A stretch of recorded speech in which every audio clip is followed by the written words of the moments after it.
была интернациональная. Играли татары, русские, потом появилась узбечка, вот я была одна кореянка. И то, что вот мы все в этой команде играли, на тот момент у нас не было разделения. Татары, русские, корейцы. Очень дружная была у нас команда, ну как единая семья. Команда была очень теплая. К нам в команду много людей очень хотело к нам в команду попасть. И мы были уже, нам было приятно, что мы являемся членами этой команды, гордились своей командой. И так это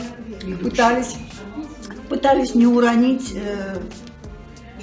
честь нашей команды. У нас такая семья была дружная, хоккейная команда и гандбольная, можно сказать.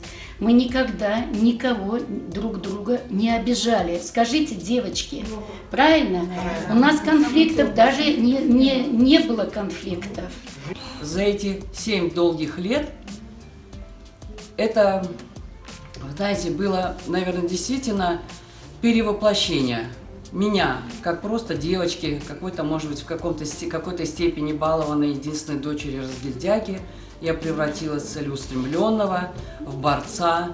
Во-первых, это команда, это такая семья. Правильно девочки говорят, никогда у нас не было. Нет, может быть, были какие-то разборки именно только на поле, во время игры.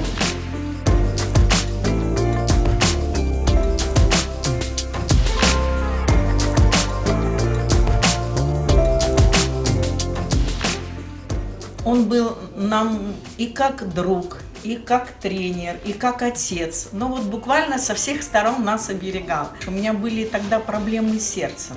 Вот. Тогда меня тренер взял под свою ответственность, и, можно сказать, каждое занятие он проводил индивидуально. Это я очень хорошо помню. Значит, он считал частоту пульса и давал мне индивидуальные физические нагрузки. И вот когда тренер дал 20 кругов, они-то бегали, эти 20 кругов по стадиону, Спартак у нас был. И я вместе с ними, я сама говорю, завтра не приду.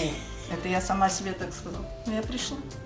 И благодаря этому, благодаря тому, что ты хочешь чего-то добиться, благодаря этому на данный момент мой народ находится у нас на родине.